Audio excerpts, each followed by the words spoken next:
From the spacing of the lines on the photographic film, dear students, and the dimension of camera, we calculate the apex angle 2 theta of the cone and hence theta. See,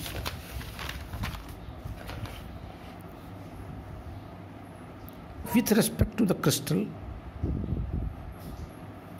and the direction of incident beam, if I measure a distance on the arc on the photographic film, I can calculate theta. So, and distance, arc upon radius is angle. So taking this as the central point and the distance of the crystal from this photograph, this is the arc distance, and arc distance upon this radius will give the corresponding theta for these lines. This is 90 degree, no doubt. So all these angles will be less than 90 degree and they will be more than 90 degree. So using the geometry, I can calculate theta for different lines on the photographic plate. See,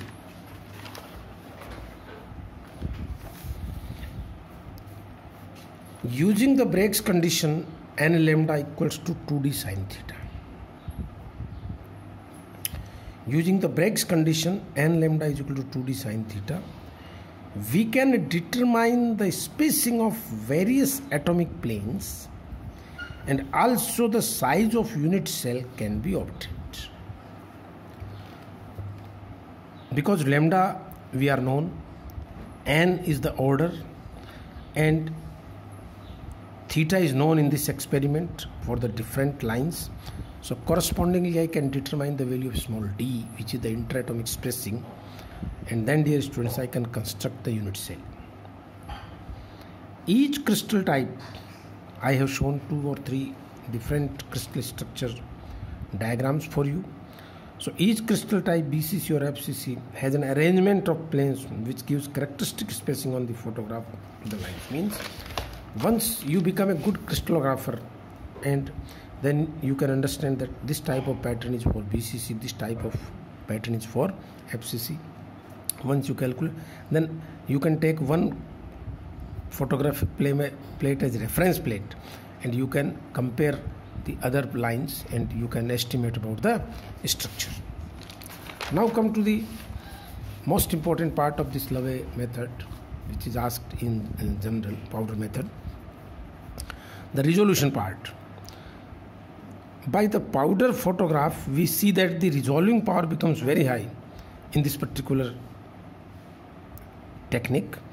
When 2 theta is nearly 180 degree, you will find that the resolution goes almost infinity, because 2d sin theta we know is n lambda, and if I differentiate it with respect to theta, I will get twice delta d by delta theta into sin theta plus 2d constant sin theta differentiation is cos theta is equal to 0, and lambda is constant for a given monochromatic beam, and that will provide me delta theta upon delta d, which is defined as the resolution, and delta theta upon delta d is minus 10 theta by d, so the magnitude will be 10 theta by d, and we know as the angle of incidence approaches 90 degree, 1090 goes to infinity, and that means the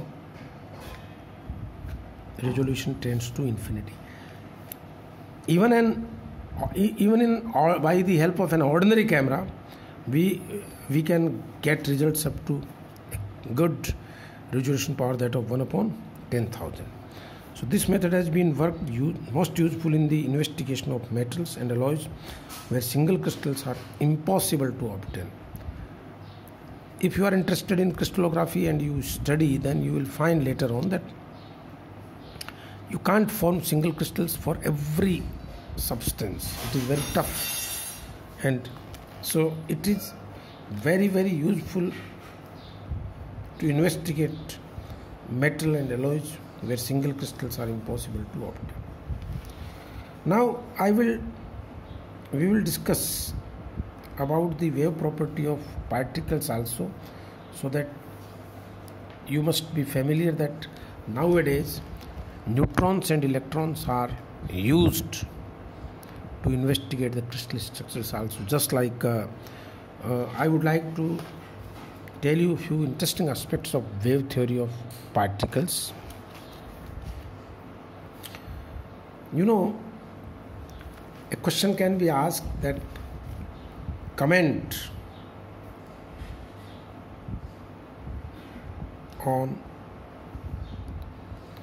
the wave particle duality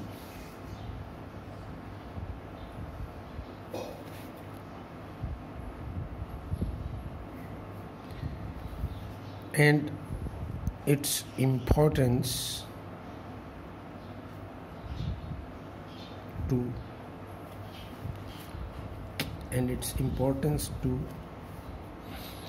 comment on the wave particle duality and its importance to study crystal structures. This type of question can be asked in the examination. Then what you shall, how shall you answer? Look, the answer will be very simple, that according to de Broglie hypothesis, the wavelength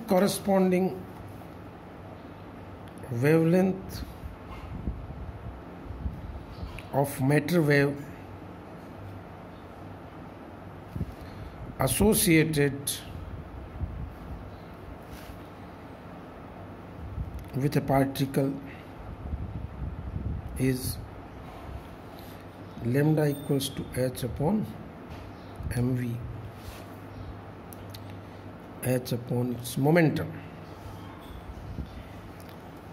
Dear students, for normal particles the momentum is so high in comparison to h that lambda is of the order of 10 to the power minus 35 or even smaller, which is just impossible for us to visualize.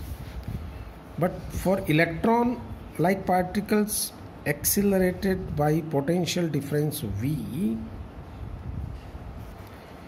you know, mv, half mv square will be equal to ev, joule. So mv will be equal to root 2 m to ev upon m, momentum will be. So lambda associated with electron will be nothing but h upon root 2 ev by m. If I write down the value of h, e and m, the constants, it comes out to 12.27 upon under root v angstrom. You can calculate yourself. This is what the... Now there is a fantastic thing to understand. I am able to vary v, mean I can get electrons accelerated at my will. And if I take v of the order of say 100, just for example, I take v equal to 100 volt, then the lambda will come out to be 1.227 angstrom. It means the wavelength is comparable with the wavelength of X-rays. X-rays are having their wavelength of the order of 2 angstrom, and the same value is there for crystal spacing, interplanar spacing in a crystal. It means that electron is a very suitable particle for studying the crystal structure. At the same time, I would like to tell you, but electron has and electron can interact very well with the nucleus also. At the same time, look for the neutron. I will write the comment later on. For neutron also, it is having the same order. So dear students, electrons and neutrons, since they have the wavelength of the size of X-rays, so they are used to study the crystal structures, I would like to tell you. And this is what you have to understand, that why these particles are important to study the crystal structure. Thank you.